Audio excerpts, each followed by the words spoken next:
Cause listen, Mama's outside today. Mama what? Mama's outside today. She about to go have her a good brunch with one of her gal pals. And yeah, we outside today. We doing it today, okay? Give me some. What's up, y'all? It's Chrissy. I'm back in the building.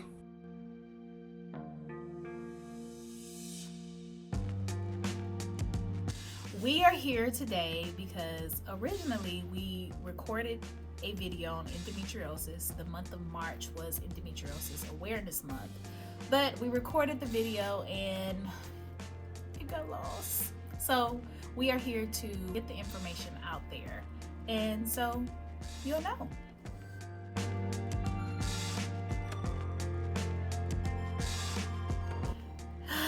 Today, on a scale of 1 to 10, I'm probably at a 8.5 maybe. Just got a lot of things going on. A lot of things. And you know how you can feel that pressure of a lot of things? Just trying to balance it all out. So that's where I am. But other than that, it's a great day. Why is it a great day? Because God allowed me to wake up, open my eyes, my limbs are working, my brain is working, my eyes are seeing. It's a great day.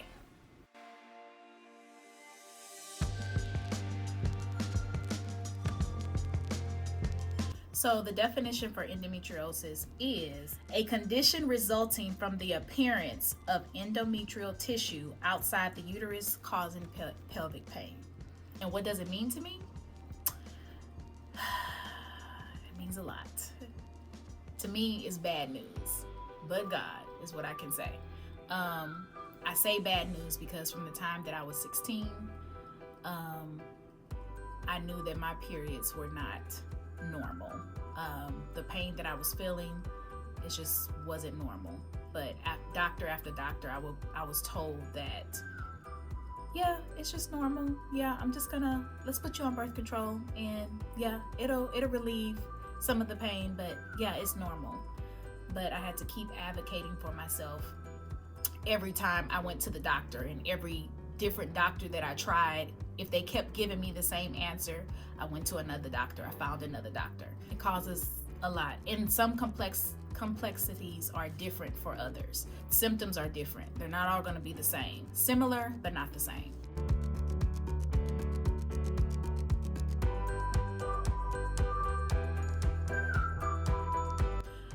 So when I received the news of my stage 4 endometriosis, because there are 4, I cried after every doctor's visit, of course, because as a little girl, you think about having a family. And so the one thing that the doctor would tell me was that you wouldn't be able to have kids. And so I'm like, what? In my mind, I've helped raise kids. I've been there for kids. So what do you mean I can't have my own child? So I would just cry. I would cry and just be upset and angry. So what I mean by help raising kids is I was basically like second mom with my siblings. My mother would be at work or had to make ends meet. And I would be at home with my siblings because I was the oldest. I would be at home with my siblings and I would be doing homework, cooking, cleaning, getting clothes ready for the next morning. And then that kind of fell into when I was at church. I worked in the nursery with the kids and worked with several families, and I'm going to say help raise them, but I was the babysitter. So whenever the parents needed to do anything, I was the one that they would call, which was really good. Like, I enjoyed my time, and I enjoyed my time with the families and with my siblings. But it was a lot. It was a lot to handle during my childhood years. But as I grew up, I enjoyed it.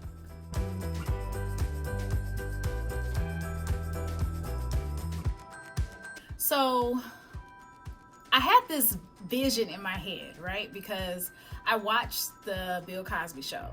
In my head, Felicia Rashad was my mom, right? She was my mom. I love her.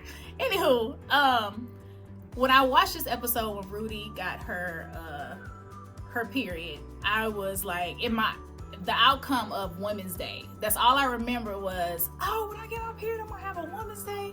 Baby, let me tell you, I went and told my mom I started my cycle. She was just like, oh, it's just your cycle. So the expectation that I had that I was gonna be taken out for ice cream, have the talk, go shopping, it was like, what? No. This is what it is. This is what you use. Now go to school. Call me if you're not feeling well, and I'll come pick you up. So it was kind of like, it wasn't a good, because I had an expectation of what I saw on TV. But I mean, it was what it was, right?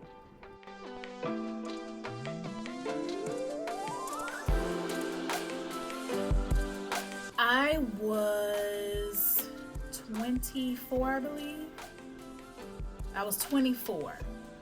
So I had been going to doctor after doctor, referral after referral, and still getting no answers. So by the age of, I want to say 24, was when I found a doctor that listened to me, that heard me out, that advocated for me, and did what she needed to do to figure out what was going on with me.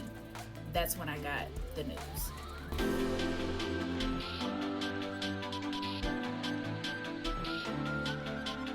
My intention on bringing awareness about endometriosis is to basically advocate for those women who want to talk about it but don't have a space to talk about it.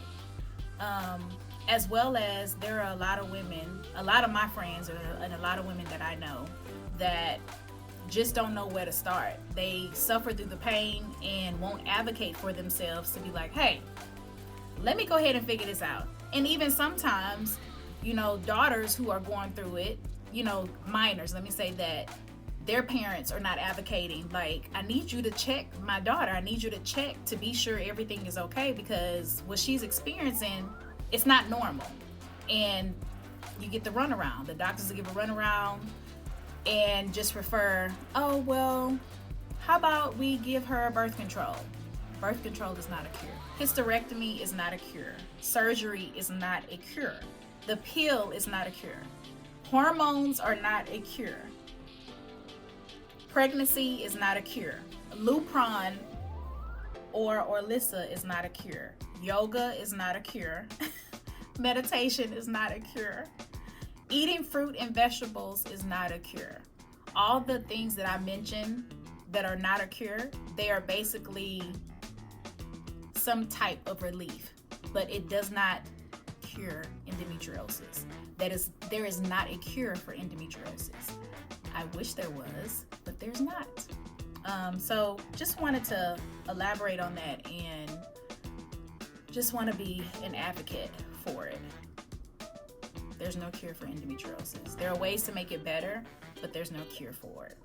So I recently made a post on Facebook a couple of weeks ago. This is what I wrote. The amount of pressure to want to have children but can't produce, or being told you'll have to have a full hysterectomy or a partial, infertility, miscarriage. There's so many things that come along with endometriosis. To just say, oh, here's some birth control, you'll gain weight, be even more moody than you already are. Oh, and yes, you can still have painful sex. It's a slap in the face when it comes to having this chronic illness. Parents, if you have daughters who miss 3 days of school because it's the time of the month, who feel lethargic when Aleve, Midol, or Tylenol just doesn't help, heavy flow and staying in bed in fetal position is the only comfortable way to seek relief. Seek help and research by getting a laparoscopic diagnosis. I was 24 when I was diagnosed. The agony over the years prior to that was just being told that it was normal. So please be an advocate for your daughters, and women, be an advocate for yourself. Endo strong, Endo warriors.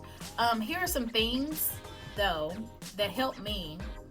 Does not cure, but it helps relieve some of the pains during the first 3 days. My first 3 days are horrible. Agony. in pain. I really can't describe it. Again, it's debilitating. Don't want to do anything, can't do anything. Leave me right here in this position. Don't bother me. I don't want to talk. No, this is what it is. Pregnancy did not help. I have a child. I have a toddler. He's 3. Did not help. Being on birth control does not help. I don't like the way it makes my body feel, or just makes me feel in general. So hysterectomy. One day I hope to have another child, if that's in God's plan, but I'm not removing my uterus or my reproductive system because of endometriosis, when it's not going to cure anything. So, but here are some things that I do when it is that time of the month. So my first item that I have to have, that I even take to work with me when I have to be at work, is, she a little rugged, but she get me through. I need to purchase a new one, but is my heating pad. Okay, gotta have your heating pad, and I set it to the high of the highest. Okay, I'm sitting down, I'm in my chair, and it's there, or I'm in the bed and heating pad is right there. Okay, it helps relieve my cramps. Or I also not only put it here, I'll put it behind my back. So, yeah. I am a tea drinker. I don't know if everybody else is a tea drinker, but teas, herbal teas, they help. One of my favorite herbal teas that I do drink is the raspberry leaf, okay? And there's another one I didn't bring, but I'll mention that one. But first, the raspberry leaf tea, along with PMS relief tea that has cinnamon and all that in there. I wish I would have brought it, but forgot.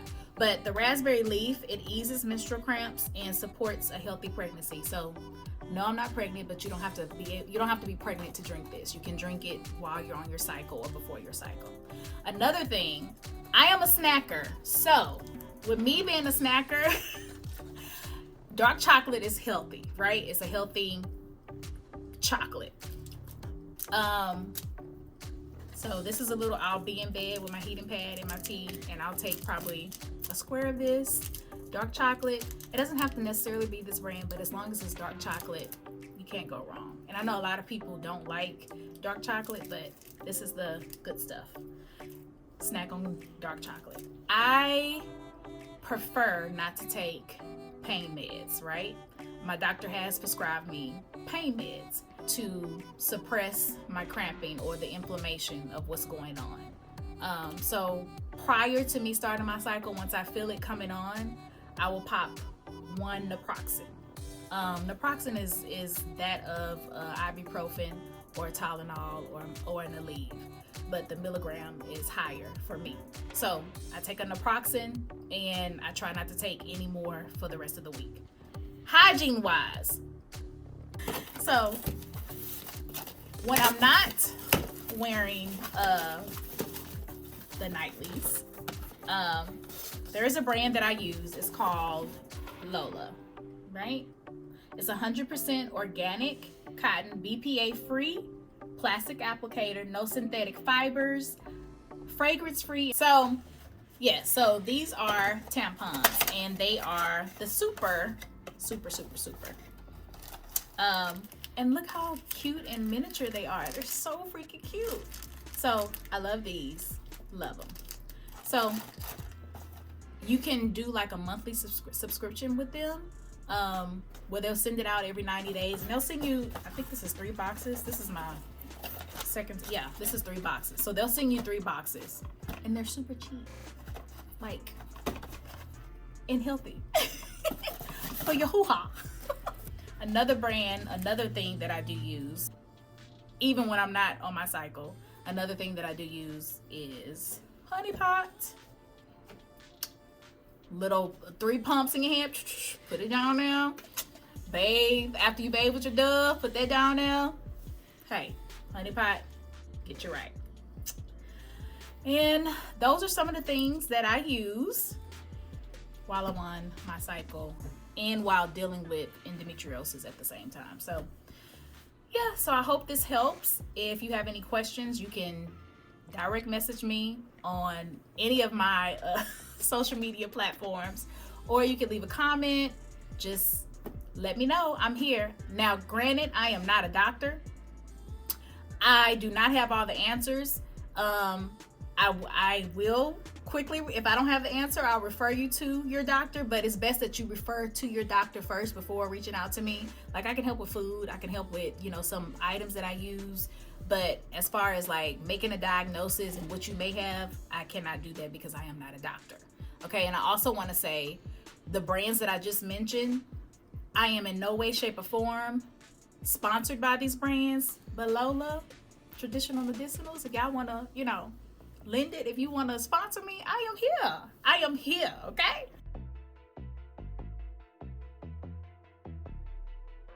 Women, advocate for yourselves.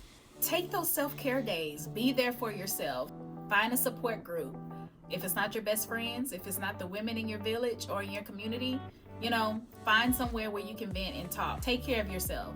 You have to take care of yourself before you can take care of anybody else. And that's one thing that I've learned just throughout with endometriosis. Because I noticed that, a week or so prior to me starting, like, I just be trying to isolate. I be trying to get away from everybody. I'd be like, yeah, I gotta, something coming up. I gotta figure me out. Something about to happen. But yeah, take care of yourself. Always remember to advocate for yourself. If that doctor is not listening, or if whoever the specialist is that is not listening, go somewhere else. Don't stop until you find answers. It could be life or death. Like, seriously, women have lost their lives dealing with endometriosis after going to the emergency room constantly and not getting any answers. And then by the time they get the answer or get the surgery, it's too late. So advocate for yourself. Keep advocating for yourself. And I can understand it can be stressful. It can be frustrating. I know, because again, I didn't get diagnosed till I was 24. I had my cycle at 13. So from 13 to 24, the agony and the pain is advocate. Push, advocate, advocate.